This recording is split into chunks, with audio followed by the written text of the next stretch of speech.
Bom, hoje nós vamos falar sobre uma forma de analisar não apenas uma carga, como nós vimos ontem, mas sim um agrupamento de cargas, uma distribuição de cargas, tá? Na aula de ontem eu mostrei para vocês os três principais conceitos ali, né? É, o fluxo elétrico, a densidade de fluxo elétrico e o campo elétrico, né? Mostrei que eles são muito semelhantes, tem ali algumas particularidades cada um deles, né? O fluxo e a densidade de fluxo não fazem relação à característica do meio, né? Enquanto o campo elétrico, né, a intensidade do campo elétrico é interferida pelo meio, né? Mas eles são muito parecidos. A diferença é que, no caso do campo, eu estou considerando os valores pontuais do campo em cada região do espaço, né? Enquanto o fluxo já diz respeito a uma certa quantidade de linhas que atravessam uma superfície naquele espaço, e a densidade de fluxo indica, então, uma região daquela superfície que eu adotei que tem um maior número de linhas concentradas ali atravessando aquela superfície. O que a gente vai ver então é como analisar quando não é uma carga, por exemplo, de forma isolada. Então, a gente vai ver o princípio de distribuição de cargas, tá? Inicialmente, a gente vai ver essa distribuição de forma uniforme, né? Uma distribuição uniforme de cargas, onde seja num fio, numa placa ou num determinado volume, numa esfera, essas cargas elas vão estar distribuídas todas iguaizinhas, assim, né? De forma uniforme. E aí, consequentemente, a gente não tem densidades diferentes, tá? A gente tem uma distribuição. Eu vou mudar vou compartilhar a tela com vocês aqui, só para a gente dar continuidade no que a gente viu ontem, rapidamente, até chegar nessa parte da distribuição de cargas, e daí a gente migra para o quadro, novamente. Então, vamos lá. Aí. Aqui vocês estão vendo, só esticar minha telinha aqui. Aí. Então, aqui vocês estão vendo o que a gente terminou na aula de ontem. Nós analisamos essa esferinha, né?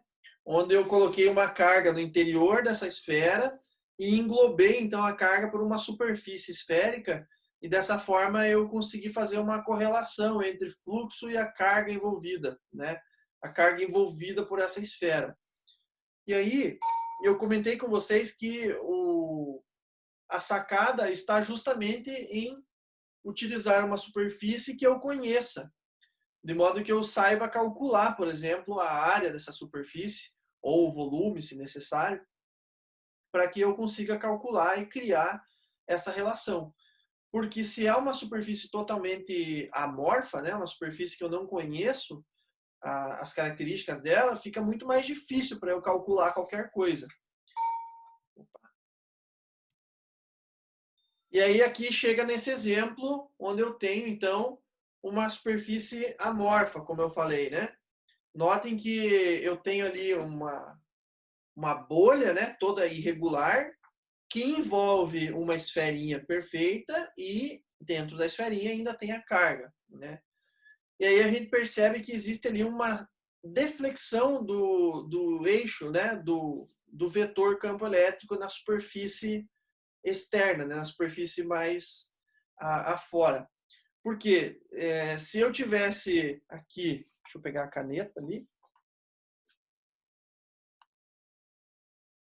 Olha, se aqui eu tenho uma esferinha perfeita, aqui não, né?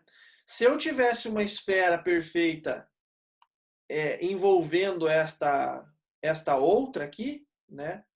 Vamos imaginar que ela está mais ou menos aqui assim, olha. esta superfície e esta esfera, ela tem uma diferença de inclinação que a gente pode ver aqui, né? Olha aqui, ó. Então, note que essa superfície mais clarinha aqui, ela simula como estaria uma superfície naquele ponto se fosse esférico igual é a anterior, né? Ou seja, pegando pela reta, pegando pelo vetor normal a superfície, né? Neste ponto aqui, por exemplo, se eu estivesse pegando a normal, ela deveria, né? A linha de campo deveria estar seguindo aquela linha de tendência dela, né? Saindo daqui e atravessando para cá, certo? Mas como essa superfície ela não é totalmente como é que eu posso dizer? Ela não é concêntrica e não é simétrica, então ela tem uma certa inclinação. E aí o vetor, então, resultante ali, né, o vetor que realmente tem do campo elétrico ali, ele tem essa inclinação. A normal da superfície é para cá. E como existe esse ângulo de desvio do campo elétrico, esse campo interfere na conta. Lembrem-se que, como eu falei ontem, o campo elétrico aqui, o campo, ou aqui no caso está relacionado ao fluxo, né? Ele faz um efeito. Lembra que aqui eu posso substituir o D por um E vezes epsilon zero? Então eu posso simplesmente passar o epsilon zero aqui embaixo dividindo, né? Lembram disso de ontem? Eu posso passar o epsilon zero aqui dividindo e no lugar desse D colocar o E, né? O vetor campo elétrico aqui. Então, se eu tiver o vetorzinho E no lugar do D ali, e eu fizer E vezes ds, na verdade não é uma multiplicação simples, né? É uma multiplicação entre dois vetores, isso é um produto escalar. E para quem não lembra, o produto escalar é módulo do primeiro vetor vezes o módulo do segundo vetor vezes o cosseno do ângulo formado entre eles. Então, como esse meu ds, na verdade, está fazendo o papel de dA, aqui como a gente está vendo aqui, ó, dA vezes a normal, né? Então, eu teria que fazer a multiplicação do módulo do vetor E vezes o módulo da areazinha, que é esse elemento dA, vezes o cosseno da área, o cosseno do ângulo formado entre eles. E então, se existe um ângulo de desvio, isso faz com que exista um fator de alteração aqui, né, que seria o cosseno desse ângulo. Vamos lembrar quais são as condições ideais, né? O cosseno de zero é a melhor das possibilidades, porque cosseno de zero é 1. Então, se o ângulo formado entre o vetor desviado, né, e o vetor de tendência, que se ele for um ângulo zero, ou seja, se ele estiver indo na direção da linha de campo, a gente tem o campo máximo. Porque daí o produto escalar disso daqui vai ficar módulo do E vezes módulo da área, né, do dA, e o cosseno de zero vai ser 1. Agora, qualquer outro ângulo diferente de zero, e 180, é claro, que representa um menos 1 no caso, né? Qualquer outro ângulo diferente disso vai resultar numa intensidade mais baixa. Perceba que se eu pegar, por exemplo, um ângulo de 90 graus, o cosseno de 90 é zero. Então vai ficar módulo de E vezes o módulo de A vezes zero. O que significa que o fluxo é nulo. Claro que é nulo, porque para existir fluxo, a linha de campo tem que atravessar a superfície, certo? E quando eu digo que o ângulo é de 90 graus, então significa que o outro vetorzinho, né, estaria tangente à superfície. E se ele é tangente à superfície, ele não atravessa a superfície. Sendo assim, não tem fluxo, né? Por isso que é zero. Então a gente tem que fazer essa análise para todas essas condições, né? É uma análise um pouco mais criteriosa, não é uma coisa que a gente enxerga de bater o olho e pronto, né? Tem que digerir isso com um certo cuidado. Bom, eu falei que nós vamos comentar sobre a lei de Gauss, mas ainda tem mais algumas coisinhas para a gente ver. Mas isso aqui tudo que a gente está vendo, né, essa própria expressão aqui, já é a expressão da lei de Gauss. Inclusive, eu comentei que a gente vai falar sobre as equações de Maxwell. Eu fiz, né, na aula inaugural, eu já falei sobre as equações de Maxwell, e eu falei que a gente vai vendo as equações de Maxwell aos poucos, né? Com o avançar da disciplina, a gente vai descobrindo algumas delas. Esta daqui, ó, é a primeira lei de Maxwell, tá? Na versão integral, né? Porque tem a forma integral e a forma diferencial. Esta é a primeira equação de Maxwell que justamente é tão fundamental, né? Que ela serve de base para a dedução de outros elementos que envolvem aí o eletromagnetismo. São 4 equações, né? Essa daí já é a primeira, tá? A integral fechada de ddS é igual à carga envolvida. Ponto final. É a lei de Gauss, né? A primeira lei, a primeira equação de Maxwell. Lembrando que Maxwell ele não propôs essas leis, né? Não foi ele o autor disso. O que Maxwell fez foi conseguir integrar os estudos que antes estavam particionados.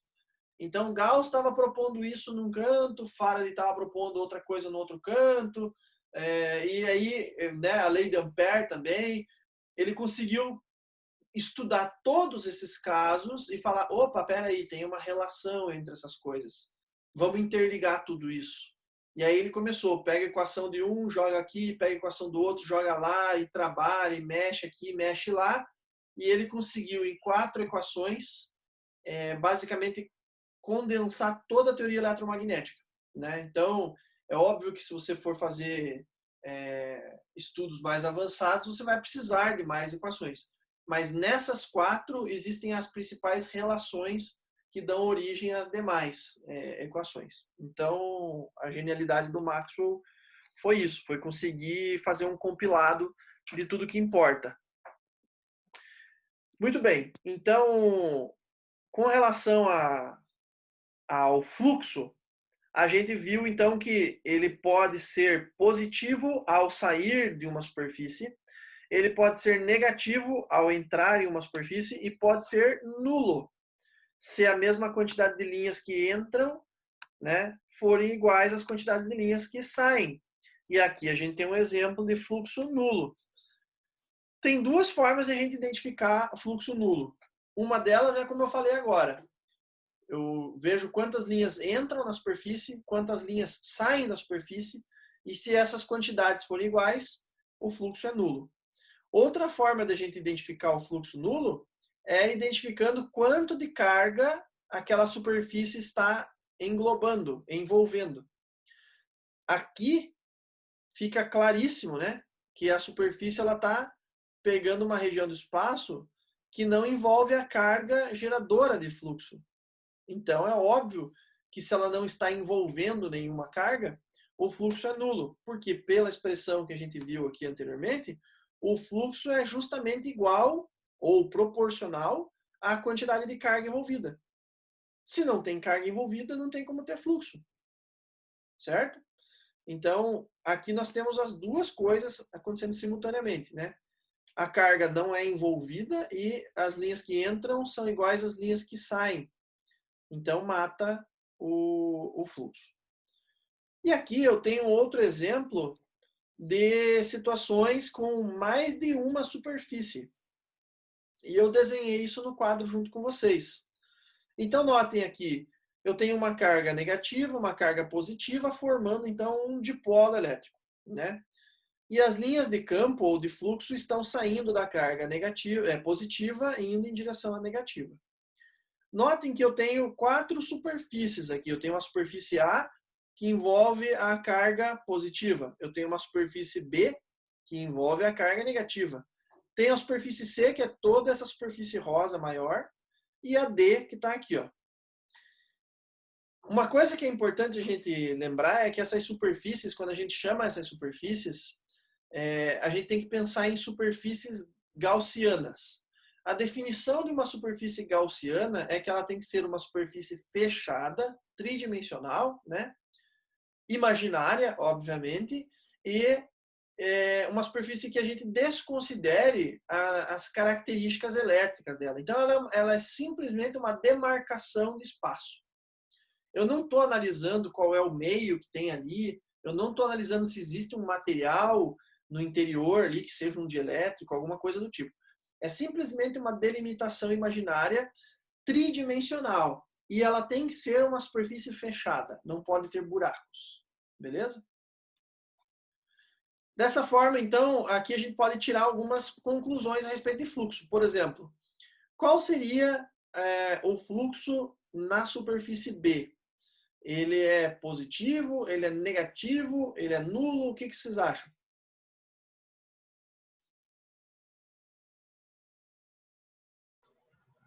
Nulo, professor.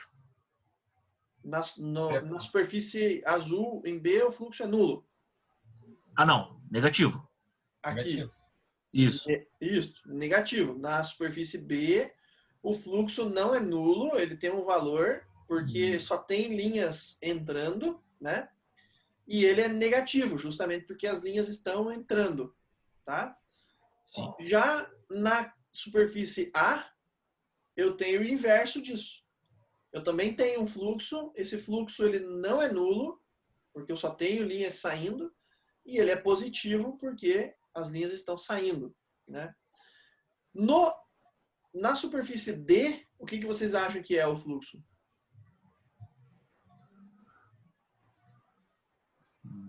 Acho que seria nulo, professor? Porque, na verdade, pelo que eu lembro, o que vai sair ali do A, ele vai para dar a volta para até chegar no B, né? Vocês têm relação? Sim, eles vão dar uma volta. Todas as linhas que estão partindo aqui, por exemplo, essa linha que está partindo aqui, ela vai até o infinito, mas ela retorna aqui, ó. É uma linha fechada. Então, essa região daí não seria nula? Então, é nulo. Positivo. No D é nulo. Mas não necessariamente porque dá essa volta, tá? Também é. Mas a gente consegue identificar com mais facilidade que a região D não está englobando nenhuma carga. Certo? Ela não está envolvendo a carga. Para que exista fluxo, uma das premissas para que exista fluxo é que tem que ter uma carga envolvida pela superfície. Então, se ela está vazia, se não tem nenhuma carguinha ali dentro, né? Óbvio que não está sendo representado. Se eu fosse imaginar, né, no mundo real, eu poderia dizer, não, mas tem. Não, não tem. Aqui a gente está imaginando uma situação hipotética que as cargas são só aquelas duas. Então, se a superfície D não está englobando nenhuma carga, ela também não tem fluxo. Mas a gente também pode enxergar assim, né? Vendo assim, ó, que a gente pode ver aqui, ó, que a linha que entra aqui, ó, ela também sai. Então, qualquer linha que atravesse essa superfície vai ter essa característica aqui, ó. Ela entra de um lado e sai do outro. O que torna, então, o saldo, né, nulo. E a superfície C, que é essa maior, essa está englobando uma carga. Tem ali uma quantidade de carga. Como é que fica a quantidade, a superfície C? Que é tudo isso aqui, ó.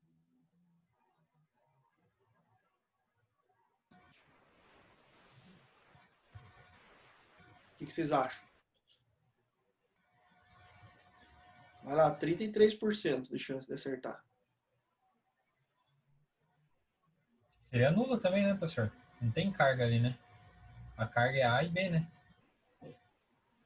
Então, ele é nulo, mas não porque não tem carga. As cargas existem, estão ali dentro. E não necessariamente as cargas são iguais. Eu poderia ter cargas de valores diferentes. Não tem nenhum problema quanto a isso. Por exemplo, a carga negativa é muito maior que a carga positiva. E aí a carga final, né, a característica final, pode ser com cara de uma coisa negativa, né? Mas não é isso que determina o fluxo. Porque ali ela está envolvendo cargas. Então a superfície C, ela tem cargas. Na superfície C é onde a gente usa a ideia de que tem um mesmo número de linhas entrando e saindo, tá? Então na superfície D fica óbvio que é nulo pelo fato de que não há carga sendo envolvida. Agora, na superfície C, o que fica óbvio na superfície C é justamente o fato de que a quantidade de linhas que saem é a mesma que entra. Observem que para todas as situações aqui onde eu tenho uma linha saindo da superfície, estourando a superfície, essa mesma linha retorna depois em algum momento, tornando a resultante nula. E essas aqui que não saem, essas aqui que não chegam a extrapolar a superfície, essas que não extrapolam a superfície, não contam como fluxo, porque para ser fluxo ela tem que romper a superfície. Beleza? Deu para entender isso? Entendido, professor. Então não é que não exista campo elétrico, por exemplo, tá? O campo elétrico existe, o que não vai existir é a ideia de fluxo atravessando uma superfície. Tranquilo? Se eu for medir o campo elétrico num determinado ponto ali, ele existe. Eu pego aqui, aqui, por exemplo, ó, eu pego essa região aqui e quero medir o campo elétrico. O campo elétrico existe aqui, tá? O campo elétrico existe. Eu posso medir em qualquer ponto. Agora, o que vai me determinar se o campo é nulo, ou melhor, se o fluxo é nulo, mais a relação mesmo com a superfície. Se ele está estourando, né? Se ele está ultrapassando a barreira da superfície ou não. Muito bem. Então, vamos agora para aquilo que eu comentei antes. A gente pode pegar cargas e distribuir cargas de formas distintas. Lá no começo das aulas, eu falei para vocês que uma carga não pode ser analisada de forma isolada no mundo, né? Seja em qualquer ponto, né? No universo, porque de fato essas cargas não estão isoladas, né? As cargas, elas são o tempo inteiro, a gente é um resultado de interação dessas cargas, né? Seja o nosso próprio corpo, formado por átomos, seja qualquer outro material da natureza que é formado por átomos. Esses átomos têm na sua composição básica justamente um arranjo de cargas, né? Prótons, elétrons e nêutrons, que fazem então com que cada combinação desses elementos transforme aquele elemento numa característica diferente, formando então tudo que a gente tem lá na tabela periódica, por exemplo. Então, a gente nunca pode conceber, né, ter a ideia de que a gente pode analisar uma carguinha isoladamente. Mas é partindo do estudo de uma carga isolada que nós conseguimos extrapolar para mais cargas. Aí vem a ideia de distribuição de cargas, tá? Que é o título desse slide. A distribuição de cargas para nossa área de estudo aqui relacionados à elétrica, nós temos interesse em algumas áreas específicas, em algumas distribuições específicas. Quando eu falo de distribuição em forma de linha, como vocês estão vendo aí, e aí eu chamo isso de distribuição linear de carga, eu estou pensando em fios elétricos. Imagine um fio retilíneo, né? E nesse fio retilíneo, é um fio de cobre, por exemplo, por ser um material condutor, o fio de cobre ele é repleto de carguinhas ali dentro. Então, se eu colocar essas cargas enfileiradas, ou imaginando, se eu conseguir fazer um fio de cobre tão fino a ponto de deixar apenas a espessura de uma carga elétrica, então eu teria uma distribuição em forma de linha, como se tivesse uma fila, cargas enfileiradas. Então, uma representação, assim como a gente está vendo, de distribuição linear de cargas, ela representa uma aplicação grande para nós aí, que é a operação, né, o comportamento de fios, como os fios condutores se comportam em determinadas situações. Outra grande aplicação para nós é a aplicação em superfícies, em áreas. No caso, mais especificamente, placas. se eu estiver colocando cargas distribuídas em forma de placas, onde que isso é interessante para mim? Onde é que eu encontro placas carregadas com cargas elétricas?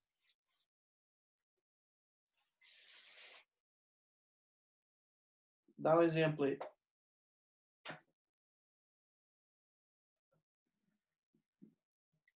Uma bateria, pode ser? Bateria tem placas carregadas, será? Tem. Sim, tem. Né? A bateria é feita de justamente uma pilha de placas. Essas placas são capazes de acumular cargas. Um dos lados é mais propício a desprender elétrons, perder elétrons, por isso fica mais positivo, e o outro lado é mais propício a atrair elétrons, o que deixa aquele lado mais negativo. Então, sim, uma bateria é formada por placas carregadas. Outra coisa que é muito semelhante a uma bateria é o capacitor, que é uma coisa que a gente praticamente não usa, né? Capacitor praticamente não tem nada. Se você abrir qualquer dispositivo eletrônico no planeta, vai ter um capacitor lá dentro.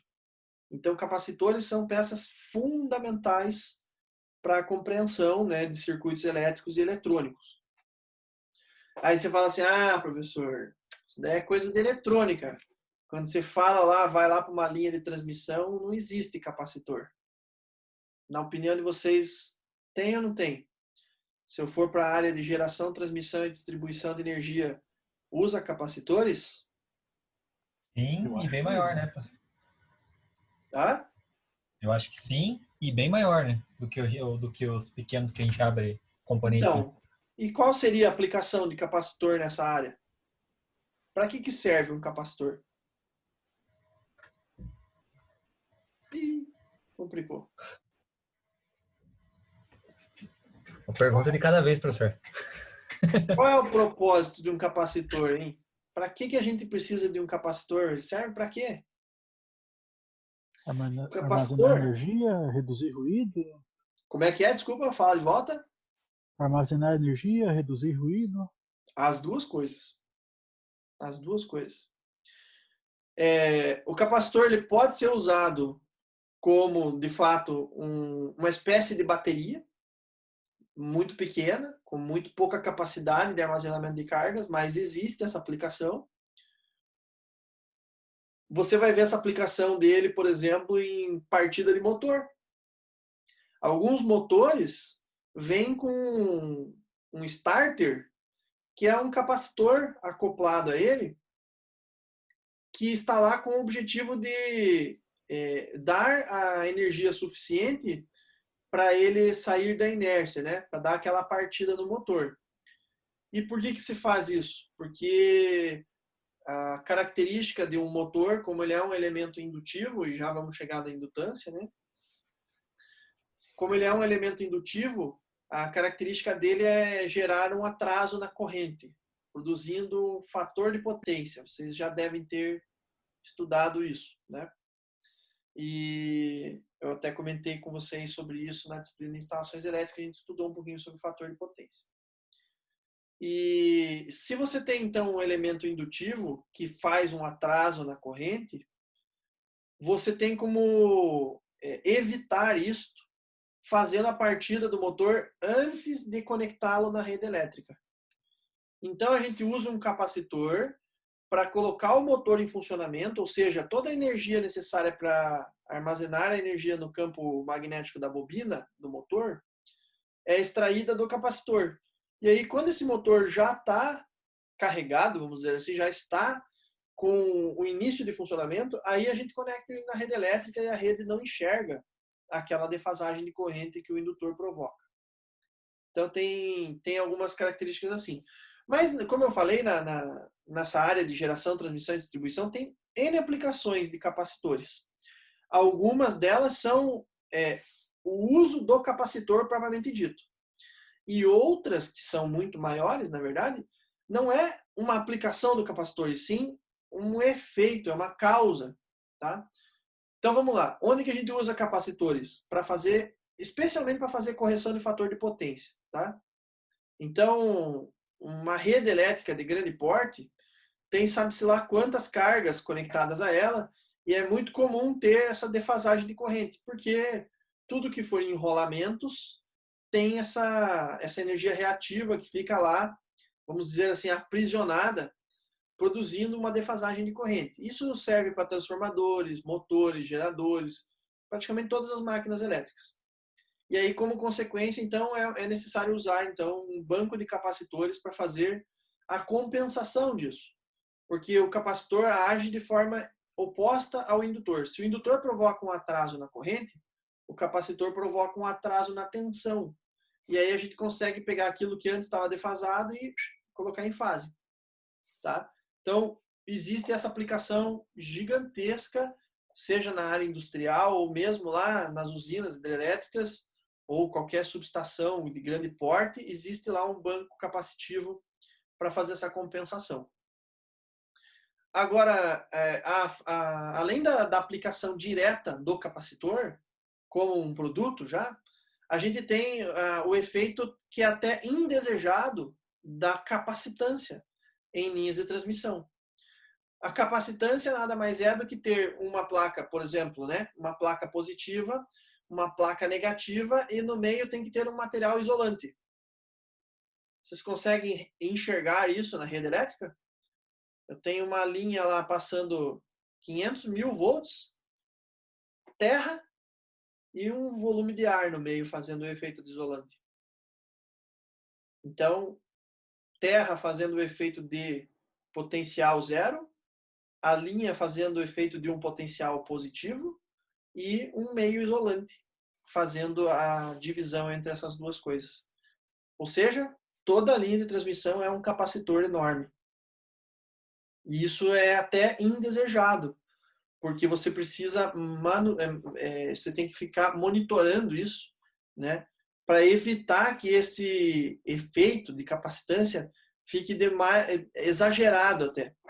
Porque você começa a ter diversos outros problemas naquela região, como interferências, como o famoso efeito corona, que eu comentei com vocês. Você tem uma região ali de alto potencial elétrico. E aí você tem algumas consequências que não são desejáveis. Então, tanto a linha quanto as torres, elas são aterradas, de tempos em tempos elas são aterradas e tem sistemas de para-raio e tudo mais, com o objetivo de tentar eliminar um pouco dessas cargas que possam ser induzidas ali, seja na terra ou em qualquer outra coisa que esteja no meio, por esse efeito de campo magnético, de campo elétrico muito grande que aparece ali no meio. Então, vejo que capacitor não é só aplicação de eletrônica, que tem muito também.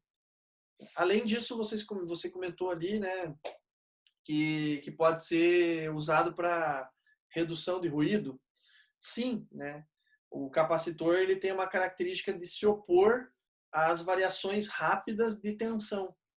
Então, qualquer sinal de tensão que tenda a sofrer uma oscilação muito rápida, né, um surto, o capacitor ele é lento, ele precisa se carregar e se descarregar. Então, não é uma coisa imediata. Um capacitor nunca consegue funcionar de forma imediata. O que significa, então, que se eu colocar sinais de alta frequência, passando por um capacitor, ele filtra. Por quê? Um sinal de alta frequência nada mais é do que uma oscilação que acontece num intervalo muito curto de tempo, né? Então, o sinal de alta frequência ele acontece muito rápido. A oscilação acontece muito rápido. E o capacitor não é capaz de acompanhar. Ele é lerdo. Ele precisa carregar as suas placas, descarregar as suas placas. Carregar as suas placas, descarregar. Então, se ele não dá conta de acompanhar o ritmo do sinal, ele mal inicia o processo de carga, o sinal já mandou descer. Aí ele desce. Começou, desce. Começou, desce. Então ele fica com uma amplitude de tensão acumulada no capacitor muito pequenininho. Ou seja, o capacitor funciona como um filtro para sinais de alta frequência. Tá? É assim que a gente utiliza capacitor em muitas aplicações. Né? Bom, então como eu estava falando, a gente tem 3 tipos básicos de distribuição dessas cargas. Eu posso distribuir as cargas em forma de uma linha, imaginando um fio. Eu posso distribuir essas cargas em forma de uma placa, de uma superfície, imaginando possivelmente um capacitor. E eu também posso distribuir as cargas de forma volumétrica, numa esferinha, por exemplo, imaginando um corpo carregado. Tá? E aí esse corpo não necessariamente precisa ser esférico, né? Mas imaginar então que eu tenho uma coisa maior, que não é nem uma chapa e nem uma linha, né? Um volume que possa estar carregado. E aí eu preciso então ter condições de fazer análise sobre isso. Essas distribuições de carga, elas vão ter a seguinte nomenclatura que vocês estão vendo aqui. A gente vai analisar uma distribuição de carga como sendo uma distribuição infinita. Então, se ele é uma linha, eu vou dizer que tem uma certa quantidade de cargas por uma certa quantidade de comprimento. Isso daqui, quando a gente estuda, por exemplo, a fórmula da velocidade, lá na física, a gente coloca assim, a velocidade é igual a ΔX por ΔT, não é? Não é assim que a gente faz a velocidade? A variação do deslocamento aqui, né? X pela variação do tempo, né? ΔX por ΔT. Quando a gente vai para a engenharia, a gente troca o delta por D. O D é o quê? É um elemento diferencial. O D, na verdade, vem da derivada, né? Então, quando a gente fala de variação, taxa de variação, nós estamos falando de derivada. Então, a taxa de variação do deslocamento pelo tempo é a derivada do deslocamento pelo tempo. Aqui eu estou fazendo a taxa de variação, estou variando uma certa quantidade de cargas em um comprimento L. Então, eu estou analisando dQ dL. Quando eu analiso uma quantidade de cargas por um determinado espaço, eu estou fazendo o quê? Densidade. Pessoal, nós vamos ter uma interrupção ali em 1 minuto, menos de 1 minuto, e daí a gente retoma, tá?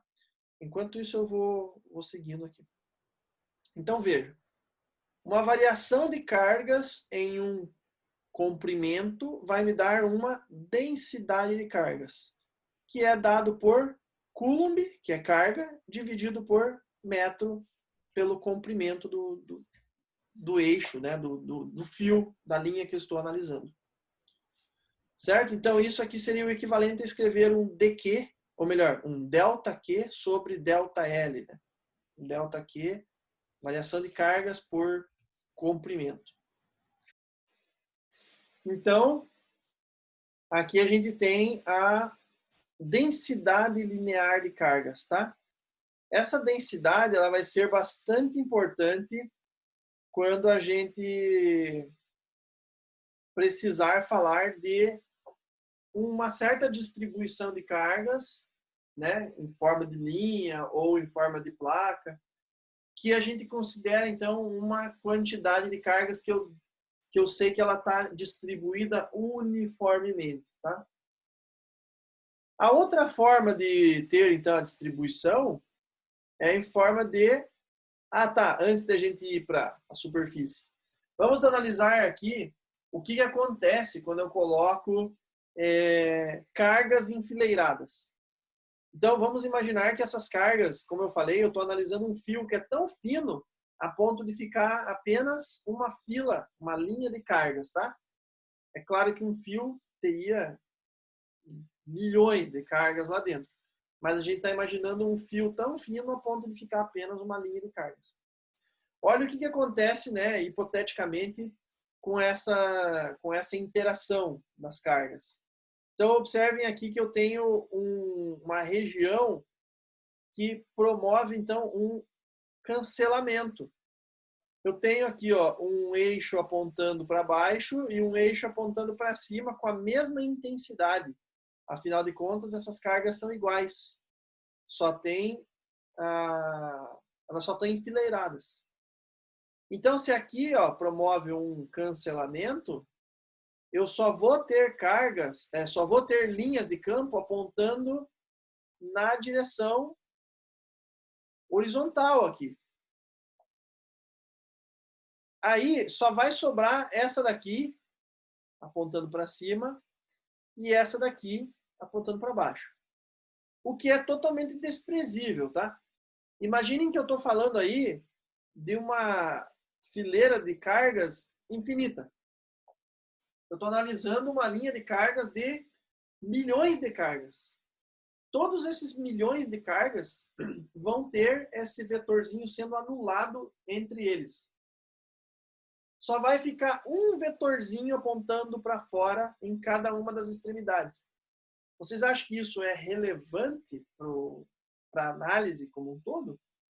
Não, né? É um vetorzinho, força ali, né? Um vetorzinho de campo, competindo com outros milhões, milhares, sei lá, apontando para as laterais. Então, é totalmente permitido imaginar que isso daqui é, na verdade, isso daqui, e eu poderia ainda simplesmente excluir, né, ignorar essas extremidades aqui, ó, tá? Porque elas não vão ter impacto nenhum. Então, na verdade, o que acontece mesmo é que quando eu considero uma distribuição linear de cargas, o que eu tenho são cargas desta forma. Cargas igualmente espaçadas entre elas e com as linhas apontando para fora. Ainda aqui a gente está olhando no plano de novo. Essas cargas elas não estão no plano, elas estão num volume, elas estão ocupando um certo volume. Então essas linhas elas apontam para todas as direções de forma radial. Deixa eu só tirar aqui, abrir uma telinha na frente. Então vocês têm que imaginar que esse vetorzinho ele aponta, por exemplo, para cá,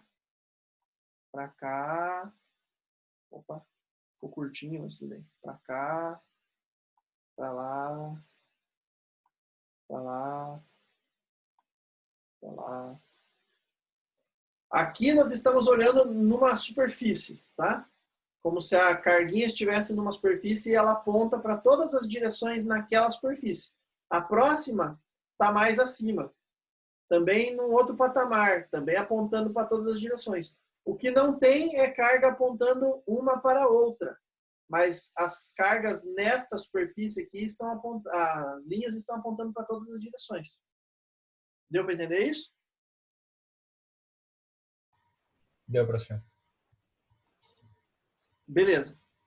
Então, o que eu tenho numa distribuição linear de cargas é justamente linhas espaçadas e de forma circular radial, né? Então, eu tenho linhas aqui formando um círculo, né? Saindo para todas as direções aqui.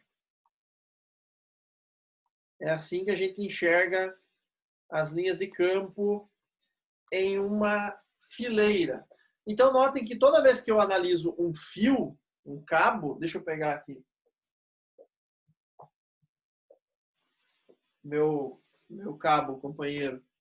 Então, toda vez que eu pego aqui um fio, né, um cabo, as linhas de campo estão circulares, mas não assim, né, circulares. Elas estão saindo para todas as direções, né, em volta do cabo. Então, eu tenho linha saindo para cima, para baixo, para cá, em todas as direções. E aí, olhando o cabo assim, o que eu vou ter é uma linha aqui e com um certo espaçamento, outra linha aqui, depois outra linha aqui. O que eu não tenho é uma apontando para a outra aqui. Beleza. Vamos ver de que maneira eu posso analisar isso. Bom, eu vou deixar essa análise matemática para daqui a pouco. Eu já vou pular essa parte aqui, já vamos falar dela. Espera aí. Uma outra forma que eu tenho de fazer a distribuição das cargas, então, como eu falei, é em uma superfície, é num plano. E agora a minha distribuição de cargas, então, ela fica parecida com um monte de linhas, como se fossem várias linhas. Então, observe que aqui, olha, deixa eu mudar a cor do minha setinha aqui. Ó, aqui, nesse arranjo, o que vocês estão vendo é como se fossem várias linhas. Eu estou dando um baita zoom aqui nessa placa e vendo cada uma das cargas como que elas estão distribuídas. Então aqui ó, eu estou vendo como se fossem várias linhas que nós vimos agora quando vimos a distribuição linear. E aí notem que agora vai existir um cancelamento tanto dessas linhas como acontecia no caso anterior, como naquelas que apontam de uma para outra aqui dentro. Tá? Então eu tenho esse duplo cancelamento aqui, né? Então observem que a sequência, né? A sequência lógica disso daí é o que a gente consegue ver aqui, ó. Eu consigo ter aqui as cargas sem interação entre elas, tanto na vertical quanto na horizontal. E aí, quando eu observo essa placa aqui, na verdade, o que eu vou enxergar é somente vetores saindo da placa do lado de cá e vetores saindo da placa do lado de lá.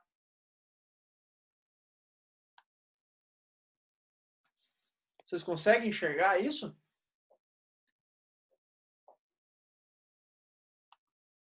Deu para entender o que eu desenhei aí? Sim, professor.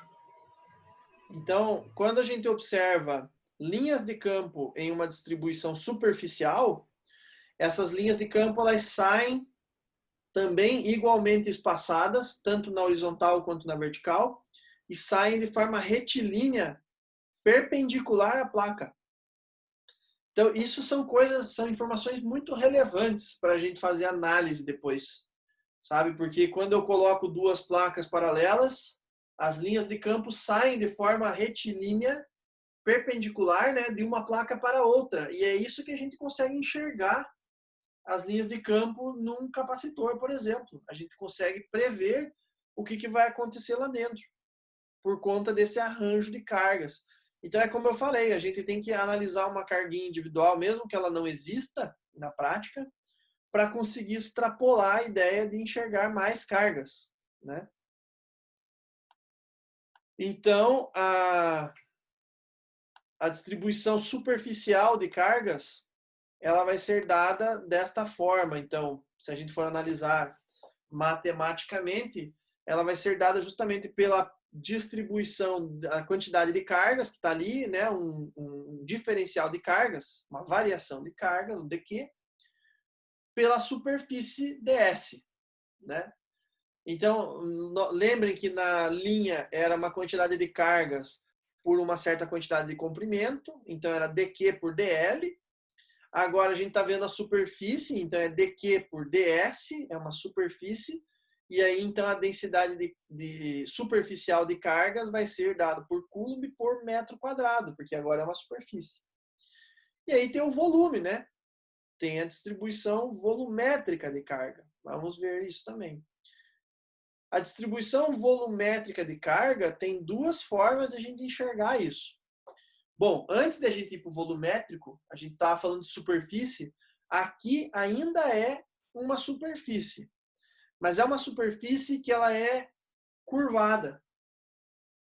Então, as linhas de campo que antes eram retas e perpendiculares à superfície, a superfície ela foi curvada. O que você acha que vai acontecer?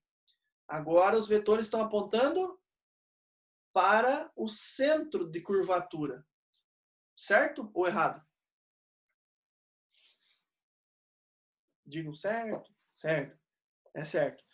Então, observe. Se tivesse a opção, né? Se tivesse a possibilidade de fazer um corte aqui, ó, nesta seção aqui, cortasse aqui e desenrolasse essa parte para lá e para cá, olha. Vocês concordam que eu teria algo parecido com isso daqui? Com os vetores apontando assim, ó? Não seria isso? Seria, Sim, né? Então, isso daqui, nós vimos o efeito de uma placa carregada. É como se esta parte de cima fosse uma placa e essa aqui outra. E eu estou vendo a linha de campo, então, partindo, né, de uma placa para outra. É exatamente o que nós estamos vendo aqui, ó. A diferença é que aqui, ao invés de ser uma placa, nós estamos analisando em forma de zoom dentro da própria espessura do material, né? Seria esse intervalinho aqui, ó. Essa cor não dá para enxergar, né? Vamos pegar um amarelo aqui que vai dar para ver. Então eu estou analisando ali aquelas linhas de campo, eu estou analisando aqui, ó, né? Na espessura do material, né? No interior dele. Como ele é uma casca, né? Ele tem aqui então uma espessura. A diferença dessa superfície aqui para a anterior é que, por ser uma casca esférica, muda a forma de calcular a área, né? Mas ela também pode ser utilizada assim como a outra lá, sem nenhum problema, tá? A distribuição das cargas podem ser feitas ao redor, né, dessa superfície aí, sem nenhum problema. Agora, o que a gente consegue tirar de informações importantes disso? Vamos ver o que apareceu aqui. Opa, ainda bem que ele me deu a notificação, né? Esqueci de colocar o carregador do meu notebook. Ele ia acabar a bateria no meio da aula. Pronto. Deixa eu ajeitar aqui de volta. Muito bem. Então, o que acontece? Eu posso não ter uma esfera oca como essa. Eu posso não ter uma casca esférica, e sim ter uma esfera maciça. Se eu tiver uma esfera maciça, aí as coisas mudam de lugar. As coisas já não são mais as mesmas. Eu vou passar adiante aqui, porque depois eu entro na parte da análise matemática.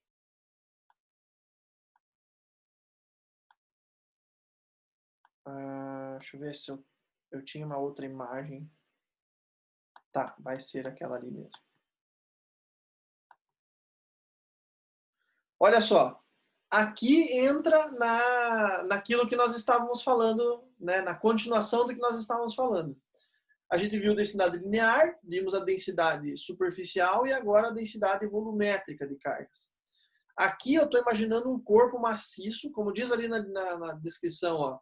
Se observarmos as cargas nesse tipo de corpo, por ser maciço, há uma distribuição uniforme das cargas. É como se fosse o nosso planetinha, né? Então eu tenho aqui uma certa massa, essa massa, esse corpo ele é maciço, e as cargas estão distribuídas no interior desse material de forma uniforme, igualmente distribuídos. É claro que na Terra isso não ocorre porque não é 100% uniforme, nós temos diversas situações que influenciam nisso, né? Temperatura, umidade, uma porção de coisas que diz respeito ao meio, né? Mas aqui, se nós estivermos analisando uma carga maciça e de um material totalmente conhecido, a gente pode sim fazer uma distribuição uniforme dessas cargas. De forma que se eu somar todo o volume, eu vou ter o total de cargas. Então, o que eu tenho aqui é uma distribuição dessas cargas em função de um determinado volume. E aí, como já era de se prever, a densidade volumétrica, então, vai ser coulomb, que é uma quantidade de carga, por metro cúbico, né? Unidade de volume. Beleza até aqui? Beleza, professor. Certo. Vamos ver. Tá. Eu queria controlar o horário aqui. Então, vamos lá. Agora que nós já sabemos como que essas cargas podem ser distribuídas, vamos, então, para a análise de fato, tá? Então, a gente vai utilizar essa distribuição de cargas para algumas análises matemáticas, e aqui a gente vai explorar o que Gauss recomenda que a gente explore, que a gente chama de simetria da carga. Observe que essas cargas, então, se elas estiverem distribuídas em forma de linha, em forma de fio, né, eu tenho aqui, ó, uma linha de cargas. Deixa eu pegar aqui a cor vermelha que fica melhor. Beleza, aqui, ó. Aqui eu tenho uma linha de cargas. Eu tenho um fio, tá? Não vou pôr em cima ali porque tem as carguinhas em azul. Eu tenho um fio, esse fio ele está supostamente carregado com cargas positivas. E eu preciso, por exemplo, descobrir qual é a intensidade do campo elétrico, ou qual é o fluxo elétrico, ou até mesmo qual é a quantidade de cargas que tem naquele fio. Em função da quantidade de cargas, posteriormente vocês vão descobrir que dá para calcular a corrente, por exemplo. Porque corrente nada mais é do que uma variação de cargas no tempo, né? Essa é a definição de corrente, né? É um ΔQ por ΔT. A variação das cargas no tempo é a corrente. Então, eu conhecendo o volume de cargas que tem ali, eu também consigo depois descobrir a corrente. Então, como é que eu posso analisar isso? Olha só. Eu vou mudar a tela para o quadro aqui, para vocês poderem acompanhar. Deixa eu só interromper rapidinho aqui o compartilhamento. E eu vou tirar meu plano de fundo aqui. Muito bem. Deixa eu ajeitar melhor aqui a posição. Tranquilo. Então, olha só. Deixa eu pegar minhas canetas. A gente estava vendo ali um fio. A gente estava vendo ali um fio. Esse fio ele tem cargas positivas.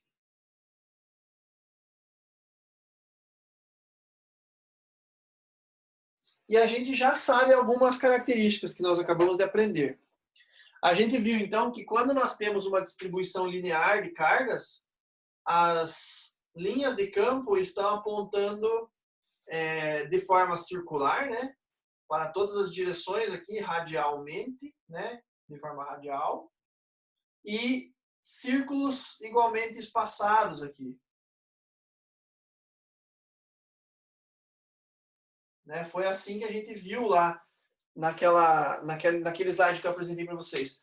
Então, uma linha de cargas ela pode ser representada por um fio e a gente sabe então que o campo elétrico está disposto dessa forma, né? Com linhas radiais saindo da carga para todas as direções. Então, eu já sei que essas linhas estão saindo, por exemplo, assim, né? E é claro, né? Formando então um círculo ao redor desse fio.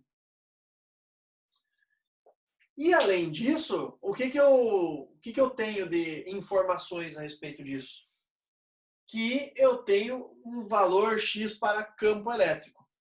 Se vocês lembrarem da equação do campo elétrico, que eu coloquei agora há pouco, né, a gente tem assim, ó, campo elétrico vai ser igual a Q dividido por 4π epsilon 0 sobre d quadrado. E aí, claro, um vetorzinho AE aqui, que significaria o vetor na direção do campo, né? Então, eu sei que o campo vale isso daqui. Mas eu não sei quanto é a carga, porque a carga não é uma carguinha que foi dada lá, é uma carga de X microcoulomb, não sei o que. Não tem. Eu sei que as cargas estão distribuídas ao longo desse fio aqui. Eu não conheço essa distribuição. Então, eu desconheço essa carga. Mas existe uma outra expressão. Existe uma expressão que fala que se eu calcular a integral fechada de uma superfície S do produto escalar E ds, isso vai ser igual à carga envolvida.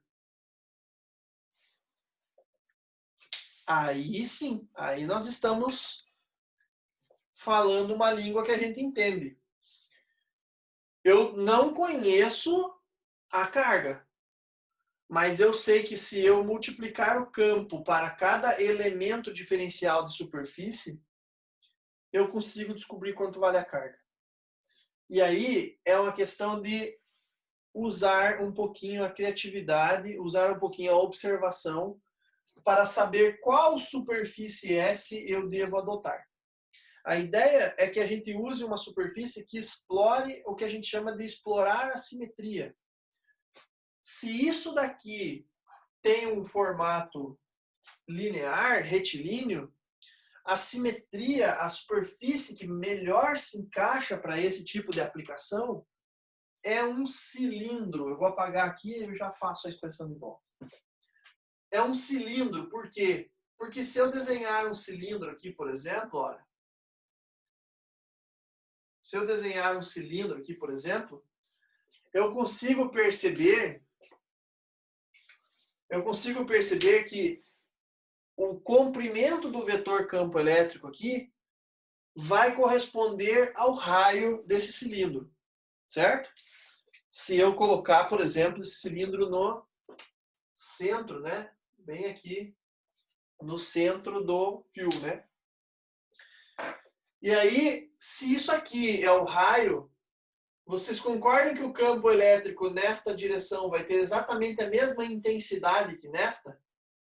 E, consequentemente, vai ser igual para outras direções também? Então, se eu estiver analisando o campo elétrico aqui, aqui, como ele está saindo integralmente naquela direção, né? Vamos fazer assim, ó.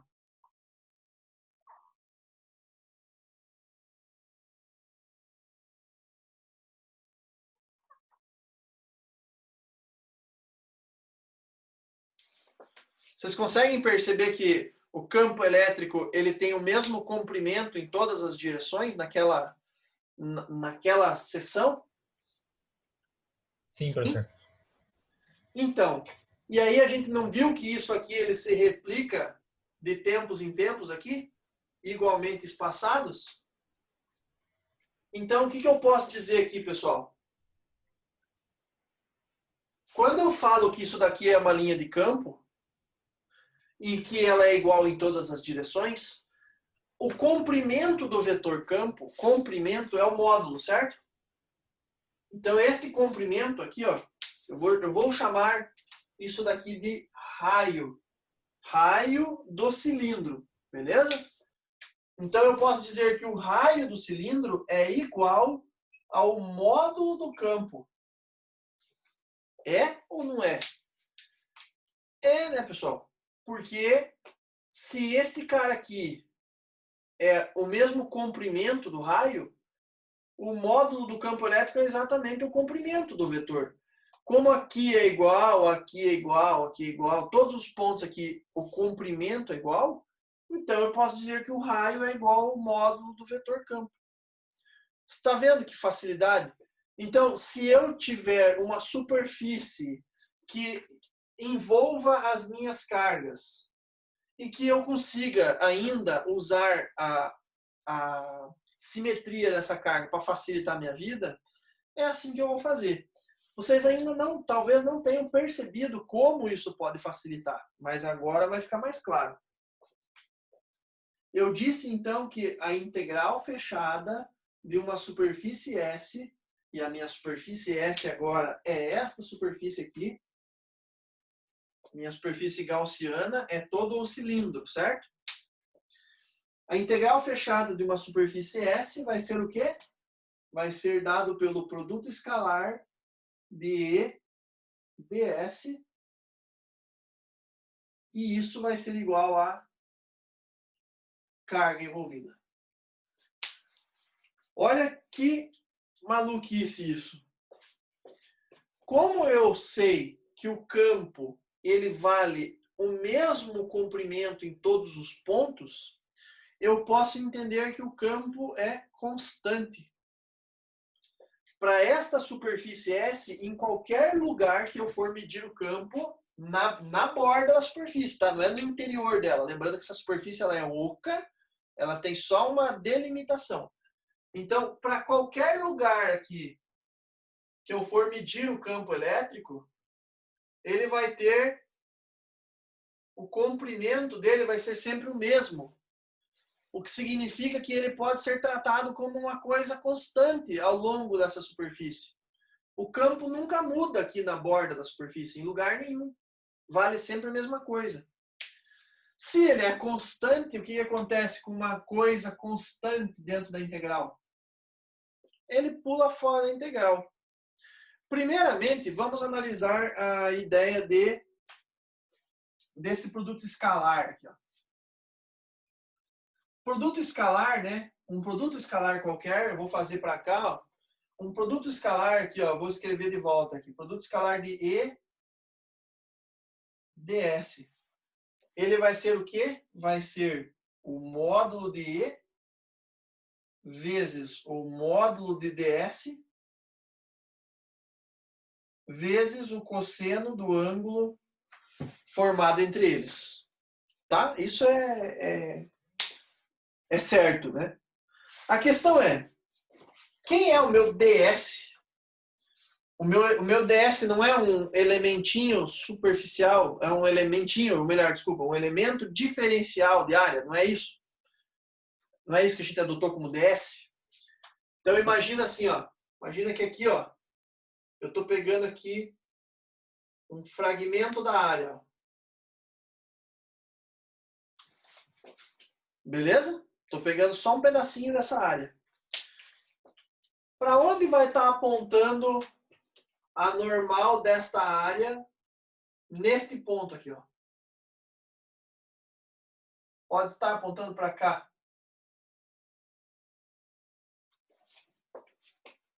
Tudo bem até aqui? Tudo bem até aqui? Beleza, professor? Imagino que sim.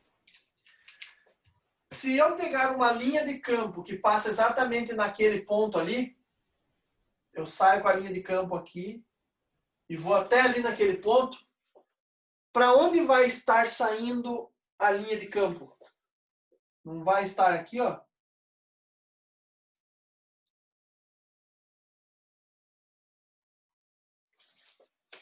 Sim? Percebam que eu dei uma forçada de barra, né? Para não escrever exatamente, para não passar a linha exatamente por cima da normal, eu puxei ela um pouquinho para o lado. Mas vocês percebem que se eu seguir a linha aqui, ó, ela vai atravessar exatamente na normal? O que significa que se eu, então, tenho a linha de campo atingindo qualquer lugar da superfície, como é qualquer formato radial, né? Quando é um formato radial atravessando uma superfície esférica, ela sempre vai acompanhar, sempre vai ser perpendicular à superfície, né? Sempre vai ser acompanhar a normal.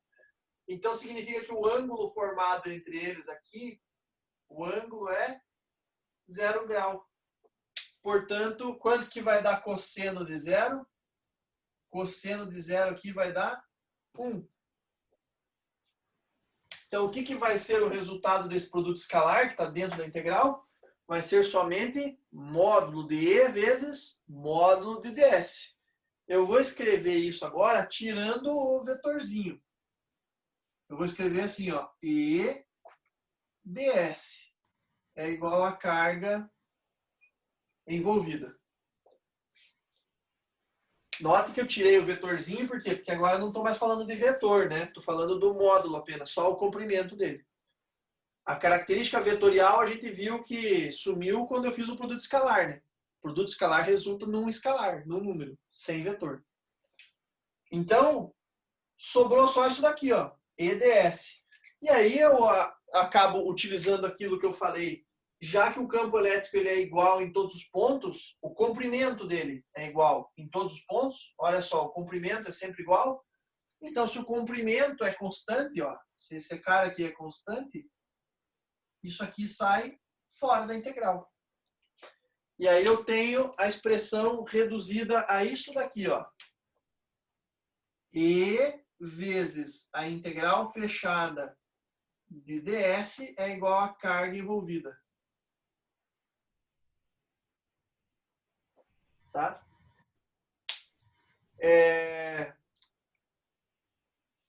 Pergunta. O que é a integral fechada de ds? O que dá a integral de dx? Só isso daqui, ó. Só isso daqui, ó. O que dá a integral de dx?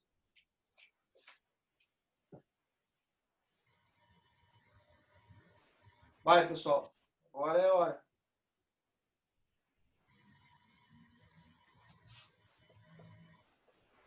Integral de dx é x. Integral de ds vai ser s. O que que significa? Qual que é a análise que eu tenho que fazer a respeito disso? Quando eu falo que eu estou integrando uma superfície e eu estou integrando os elementos diferenciais de superfície, é como se eu estivesse pegando todos os fragmentos e somando todos eles em toda a superfície. Então, o que que eu vou ter no final? A própria superfície.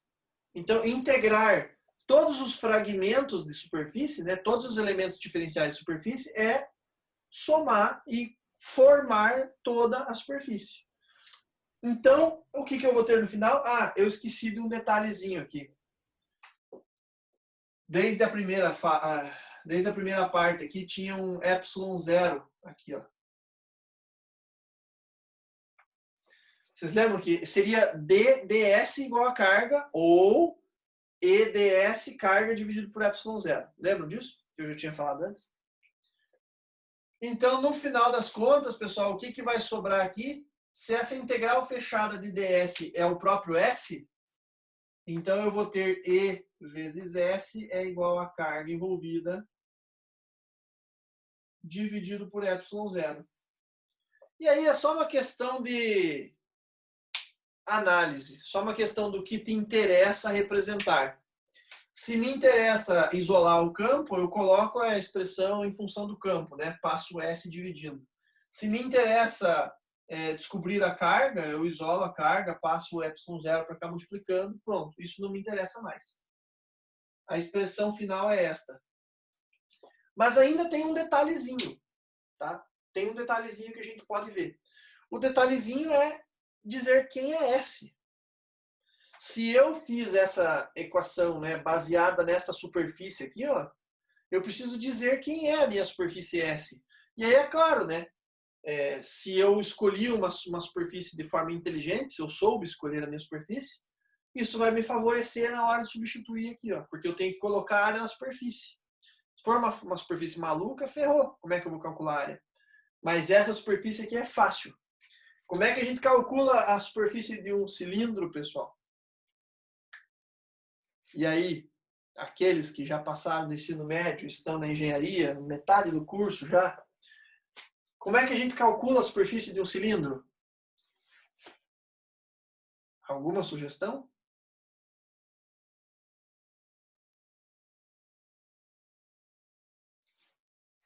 Nada? Nem tentativa? 2πr ao quadrado? 2πr ao quadrado? Não. Mas está quase.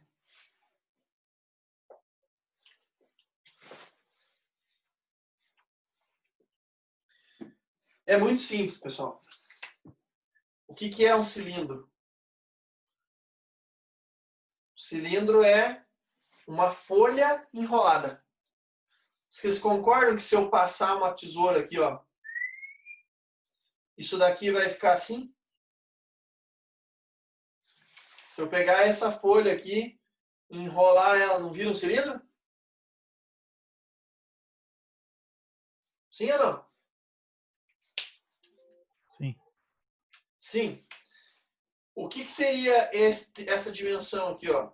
A lateral do cilindro. Seria isso daqui, ó. Concordam?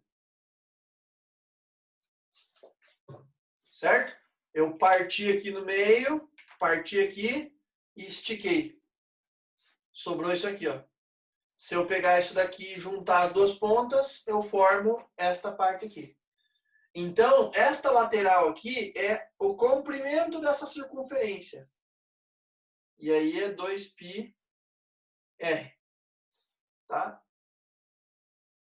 Comprimento da circunferência ali é 2πr. E isso daqui é a dimensão de comprimento da minha superfície, né? Então, esta dimensão aqui é igual a esta dimensão aqui, que é um comprimento L qualquer.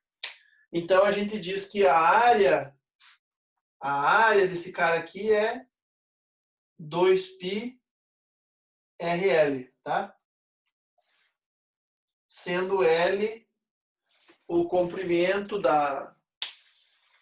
do cilindro e 2πr é o comprimento da circunferência, a tampa, né? Na verdade, não é a tampa, não é a área da tampa, é só a linha que faz o contorno. Então, como que eu calculo a minha área? Colocando lá no lugar de S, 2πrl. Aí, é claro, eu preciso saber as dimensões. Se falarem para mim, olha, eu quero saber quanto que tem de carga de tal ponto até tal ponto, daí eu já sei o comprimento. Sabendo o comprimento, do resto aqui é 2πr, né? É constante, eu posso fazer as continhas aí tranquilamente. Deu para sacar como é que funciona isso? Deu, professor. Beleza. Então, fechou, então. Até segunda, pessoal. Daí a gente retoma aí, a partir daí, o conteúdo, tá? Ó, depois vocês vão poder assistir melhor lá na aula. Beleza. Até mais, pessoal.